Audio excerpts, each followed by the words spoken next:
दोस्तों, एक तरफ उपराष्ट्रपति का चुनाव है, वहीं दूसरी तरफ नवीन पटनायक के पास फोन आने लगे हैं।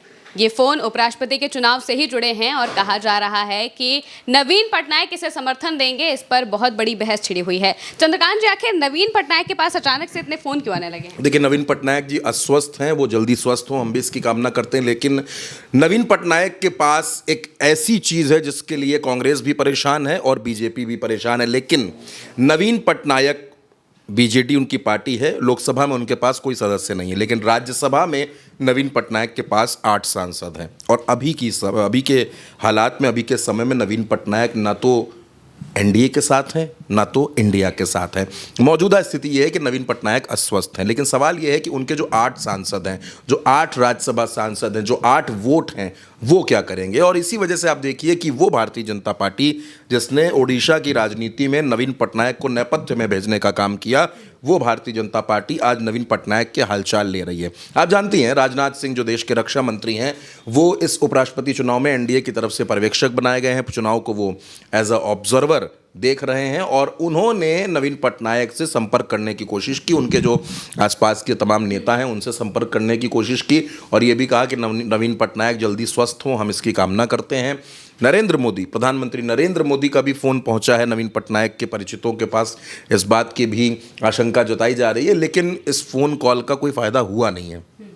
अभी तक नवीन पटनायक की पार्टी ने अपने पत्ते नहीं खोले हैं। हालांकि उपराष्ट्रपति के चुनाव में महिमा देखिए, अभी वक्त है, 9 सितंबर को वोट डाले जाएंगे और उससे पहले ये तमाम जोर आजमाइश चल रही है। चाहे आप नवीन पटनायक की बात कर लें, चाहे आप बीआरएस की बात कर लें, चाहे आप बात कर लें वाईएसआरसीपी की, तो ये जो तमाम दल हैं जिनकी स्थिति अभी ना तो वो एनडीए के साथ हैं, ना तो वो इंडिया के साथ हैं, ऐसी स्थिति में वो क्या करेंगे।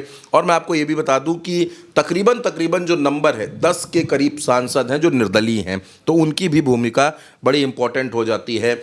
आप जानती हैं महिमा, हमारी और आपकी इस पर कई बार चर्चा हुई है कि 392 का आंकड़ा जो होगा वो चुनाव जिताएगा और अब उसी आंकड़े को लेकर पूरी जोर आजमाइश चल रही है। राहुल गांधी ने जिस दिन सुदर्शन रेड्डी का नामांकन था, उस दिन सुदर्शन रेड्डी के नामांकन के दरमियान उन्होंने बात बोली थी कि सुदर्शन रेड्डी एक बहुत अच्छा चुनाव लड़ेंगे, बहुत मजबूत चुनाव लड़ेंगे। और मैं आपको इस बीच बताऊं कि दक्षिण भारत में, खासतौर पर आंध्र प्रदेश, तेलंगाना और तमिलनाडु की राजनीति में बड़ी हलचल हो रही है। लेकिन साउथ में हलचल इसलिए भी है क्योंकि दोनों प्रत्याशी वहीं के हैं, एक तमिलनाडु के हैं और एक आंध्र प्रदेश के हैं, तो हलचल वहाँ पर हो रही है। लेकिन नवीन पटनायक भारतीय राजनीति में एक बड़े, आप ये कह सकते हैं कि बड़े ही शालीन और एक बड़े ही विनम्र नेता के तौर पर उनकी पहचान होती है। लंबे वक्त तक उन्होंने ओडिशा में शासन किया है और उनकी लोकप्रियता भी ज़बरदस्त रही है।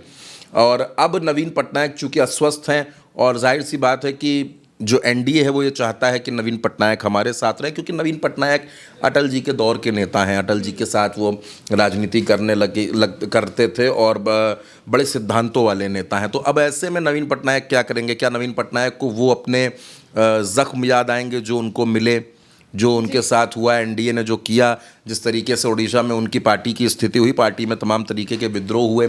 लेकिन महिमा, आप ये समझिए कि 8 का जो आंकड़ा है, जो 8 सांसद का जो नंबर है, वो छोटा मोटा नंबर नहीं है। अब ये सांसद उधर गए एनडीए के पाले में तो एनडीए मजबूत होता है, इंडिया के पाले में आ गए तो इंडिया के जीतने की संभावनाएं बढ़ती हैं। इंडिया की जो जोर आजमाइश है अभी वो ज़्यादा सीटों को लेकर है। देखिए, बीजेपी के सामने अपने वोटों को बचाए रखने की चुनौती है। जो उनके साथ हैं वो उनके साथ रहेंगे या नहीं रहेंगे। इंडिया के सामने ऐसी कोई चुनौती नहीं है। इंडिया के सामने चुनौती है ज़्यादा से ज़्यादा गेन करने की। भारतीय जनता पार्टी को अगर एक भी नुकसान हुआ तो 1 सीट का उसको नुकसान होगा। इनको अगर एक भी वोट मिला तो वो इनको प्लस करेगा। चुनाव में एक बात हमेशा कही जाती है कि चुनाव में आप जीत हो या हार हो, चुनाव और युद्ध दोनों जगह जीत और हार मायने नहीं रखती है। मायने ये रखती है, जैसे युद्ध के मैदान में मायने ये रखता है कि जब गोली चल रही थी तो गोली आपने छाती पर खाई है या पीठ पर खाई है। ये एक बहुत बड़ा अंतर है, ये बहुत बड़ी बात है और यही राजनीति पर लागू होती है। जीत और हार एक पहलू हो सकते हैं, लेकिन ये जो चुनाव चल रहा है, ये देखिए, ये साफ तौर पर विचारधारा की लड़ाई है। ये साफ तौर पर एक लड़ाई जो इसमें दिख रही है वो दक्षिण भारत में जो तमिल और तेलुगु अस्मिता है उसकी भी बात है, उसकी भी लड़ाई है।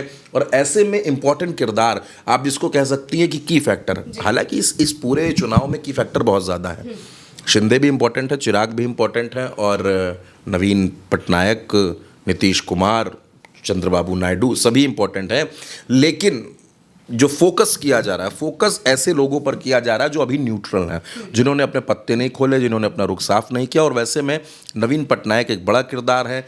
अब नवीन पटनायक को राहुल गांधी मनाने में कामयाब होंगे या नरेंद्र मोदी कामयाब होंगे, ये 9 तारीख को पता चलेगा। बिल्कुल, यानी उपराष्ट्रपति के चुनाव के लिए जो भागदौड़ है वो लगातार जारी हो चुकी है, दोनों दल की तरफ से, इंडिया गठबंधन की तरफ से भी और एनडीए की तरफ से भी। इस बीच नवीन पटनायक के पास फोन आने शुरू हो चुके हैं। अब ये फैसला उन्हें करना है कि आखिर वो किसके साथ जाएंगे। फिलहाल के लिए मेरे साथ इतना ही। आप देखते रहिए उल्टा चश्मा न्यूज़।